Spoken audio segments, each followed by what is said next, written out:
All right, happy Thursday, everybody. Welcome back to the channel. Hopefully, you are having a fantastic day. We've got a teeny little slate in the MLB today, just 5 games, but I've still got 4 best bets I like, and we're going to dig into the prop market today for a few of these. Recap from yesterday, gave you guys 5 best bets. Phillies game got rained out, so we ended up with 4. We went 3-1, so good day, up about 1.7 units. We had the Dodgers on the first 5. Thank God we didn't go full game because they ended up losing, but they won the first 5. That's all we care about. Tigers money line, that one came through for us. Yankees and the Cubs parlayed together. We got the dub there. And our only loss of the day was the Twins. On the money line, just couldn't get anything going offensively. So we ended up taking an L there. But we'll take 3-1 days, especially on getaway days. All right, so these 5 games, let's talk about them. Then I will give you my best bets. And we're going to have to do it old school because I forgot to put it on the actual card template. But I think we're going to be all right. First game kicking off at 1:05 p.m. It's going to be a doubleheader between the Braves and the Phillies. First game, we get A.J. Smith-Shawver going up against Christopher Sanchez, the lefty. This one, in terms of the weather, it's going to be a good day for weather. It's going to be about 70 degrees, 0% chance of rain, and we got about a 7-mile-an-hour wind blowing left to right. It's going to kind of vary between blowing in a little bit, blowing out a little bit. So not too bad here in terms of impact in the game. It'll be fairly minimal. We look at Smith-Shawver. He's got 5 road starts. He's got a 5.48 away ERA, so not great. He's got a 3.67 overall. So his last outing, he got absolutely torched. I want to say it was the Nationals. They hit him hard and they hit him early. I think they put up 4 or 5 runs like immediately. Going up against Christopher Sanchez, who has 5 home starts, a 2.88 ERA, 3.17 overall on the season. Sanchez has looked good. He's 4-1 overall. So I like the way he's been looking. In terms of Braves hitting lefties, they've been okay over the past 2 weeks. They've been hitting about 250. WRC plus is still below 100. It's at 97.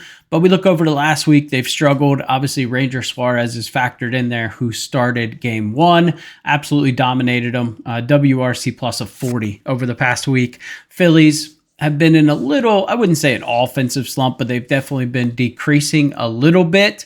But I like this spot here. The Phillies do give Sanchez a decent amount of run support. He's averaging 5.9 runs per game when he pitches. Shawver's averaging right at 4 even. So in terms of the pitch splits, the only thing that scares me a little bit is the Braves are pretty decent hitting the changeup, which Sanchez throws about 36% of the time.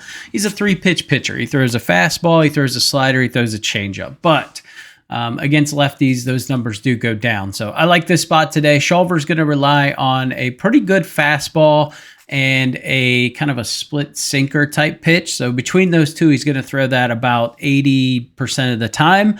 And then he mixes in a curveball about 15% of the time, and then a slider every once in a while. But don't love this mix for him. In terms of Shawver, he's done good against lefties, giving up a 167 average. Righties have definitely been able to get to him. And then Sanchez, pretty evenly split. He's about, low 200s against lefties and righties. He does K righties a lot more than he does lefties, which makes sense because he's going to face more righties. A couple of bats in this lineup that do scare me. Matt Olson's been hitting pretty decent. In terms of the long ball, he's got 5 home runs over the past 2 weeks. Ozuna's obviously been hitting, he's going to hit dongs. That's just kind of what he does, but he's been hitting 314 over the past 2 weeks.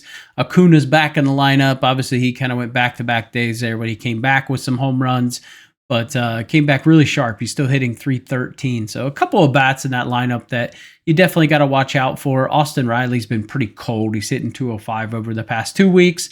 On the Philly side, I do believe Bryce Harper is playing today. He's been torching the ball. He's hitting 390 over the last 2 weeks. Schwarber's definitely kind of calmed down a little bit. He's only hitting 216, but he has hit 3 dongs.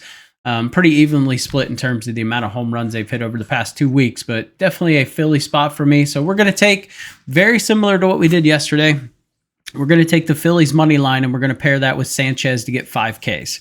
That gets us to plus 116, I do believe, on DraftKings. Somebody commented yesterday about taking Zach Wheeler to get 5Ks. It's paired. We call it, that's like a de-juicer, right? So we're trying to get the line down a little bit from like minus 150 something to, close to plus money. So we're not just taking Zach Wheeler to get 5Ks. All right, next game. It's game 2. We don't really have a ton of like prop lines and pitcher lines or anything like that out, but it's going to be Sale going up against Wheeler. Great pitching matchup. I think Sale probably dominates this game. If I had to guess, he's looked really good as of late, but Wheeler at home's been an absolute stud. So I would lean towards the under 7.5, maybe a first 5 under. The only thing that scares me about an under 7.5 is this Phillies bullpen is susceptible, especially latter innings, like 8th and 9th inning. There's still some uncertainty there about who is going to close, with Alvarado getting busted for PEDs. So it does make me a little nervous, and we need to see what arms go in game 1. So really hard to handicap this without knowing what bullpen arms go. So tricky one there. So probably just going to not touch that game. Athletics and the Blue Jays. Jacob Lopez, the lefty, going up against Jose Barrios. Barrios at home has been pretty decent this year. It's one of those, last year he was great on the road, not so good at home. It's been a bit of the opposite this year. He's got a 3.07 ERA and 5 home starts. Jacob Lopez has a 5 ERA and 3 away starts. But the guy looks good. I mean, in terms of strikeouts, he's been K-ing a ton. 1.21 Ks. So he's got 17 Ks and 14 innings pitched. His line's 3.5 today. Almost wanted to take the over for plus money. But this Blue Jays team, they don't normally strike out a ton, but lately against lefties, it's definitely been up there. They're averaging about 22.5% over the last 2 weeks. So I kind of like that number. In terms of who wins this game, I would lean towards the A's. I actually have the A's slightly ahead here. Very so slightly ahead, but enough for plus 124 makes sense. So lean towards the A's in this one. Both bullpens look great, so I'm not worried about the bullpens. I think Barrios gets hit up a little bit. I don't like the pitch mix for both, but I want to see the A's bats come around. Really been sucking with runners in scoring position, whereas the Blue Jays have been pretty decent. If we look over the past 2 weeks, hitting 315 with runners in scoring position. A's are hitting 204. So I don't love that. You can't win games if you don't put up some runs. So slightly towards the A's, but not going to touch that game. Next game is going to be the Rays and the Astros. It's going to be Shane Baz going up against Ryan Gusto. Gusto is 3-2 on the year with a 4.58 ERA, but he has not given up an earned run at home. In 4 home starts, he has yet to give up an earned run. Splits don't look great, though, giving up a 3.04 average to righties, 2.94 to lefties. Shane Baz, 326 to lefties, 333 to righties. It feels like runs in this game. Gusto's not a guy I like, and Shane Baz has been on a bit of a negative streak. So don't like where he's at. He's got almost a 5 ERA, expected ERA of 4, so there should be some positive regression coming. I'm not sure if it's just this game or not, but the Rays offense has been pretty hot. Houston can put up some runs, so I would lean towards the over 8. The only thing that scares me is you got 2 bullpens that are fairly well rested and 2 pretty good bullpens. This is top 6 bullpens going up against each other. So almost wanted to take the first 5 over 4.5. It's a bit ballsy, but that was kind of a lean I had. But I do like a player prop in this one. We're going to take Brandon Lowe to go over 1.5 hits, runs, and RBIs. He's been on a tear. He's been absolutely blowing past this number. So I like him to go over 1.5 hits, runs, and RBIs at minus 110 on DraftKings. And then our last game here is going to be the Nats and the Mariners. Mackenzie Gore, the strikeout leader, going up against Emerson Hancock. Hancock has a 6 ERA on the season, but at home in 5 games, he's got a 3.25 ERA. We will have the roof open in this game, I do believe, from what I could see, which is going to be a cooler day. Not a great day for scoring. I'm kind of getting mixed here. I see one where it says it's going to be closed, and I see one that says it's going to be open. I didn't go on their website. You can go on the website and look and see if it's going to be open, but the play I like in this one, I like 2. So we're going to go with Mackenzie Gore to really just kind of dominate this lineup. He should rack up Ks. Didn't touch his Ks, but give me the Nats on the first 5. I think this offense we saw last night, they were just pounding the baseball.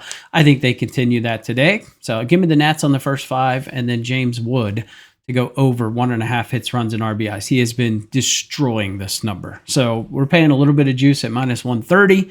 That's okay. He has absolutely demolished that number. So we're going to back him here. All right, so let's get into our best bets. Like I said, we're gonna do this the shitty way because I forgot to put it on the card. But yeah, like I said, game number 1, Phillies money line, Sanchez to get 5 Ks. We're pairing those two together, so it is a 2-leg parlay at +116. We're going to take the Nats on the first 5 at -125. We just got a massive pitching disparity between Gore and Hancock, so I like the way the Nats are swinging. Give me them on the first 5. That way we can avoid this disastrous bullpen. And then Brandon Lowe over 1.5 hits, runs, plus RBIs at -110. And we're going to take James Wood to go over 1.5 hits, runs, and RBIs at -130. Other leans I looked at in terms of props. So I do think that Castellanos has a decent day for the Phillies. I can't pull the trigger on him. I swear to God, every time there's a key situation up, it's Castellanos up. Most of the time, he lets us down. But I like him to get an RBI. Don't mind taking his over hits, runs, and RBIs. Schwarber, over 1.5 hits, runs, and RBIs. I know he's been a little cold, but we're getting decent value to take that. So that's another one I looked at. In terms of pitchers, yeah, Gore over Ks is one that I definitely like today. He should have a pretty nice day. Shulver over 4.5 Ks is plus money. I do think there is some value there. I think he can definitely get 5 Ks. I'm just a little nervous he gets rung up before he can get to that number. So those were the plays I was looking at. And like I said, Jacob Lopez over 3.5 Ks at plus money is another play that I looked at as well. So that is it today. Very small card, so shorter video. Hopefully you guys enjoyed the video. If you did, give it a thumbs up, comment down below, subscribe to the channel if you haven't, joined the Discord. Absolutely free. It is in the description, and I will catch you in the next video.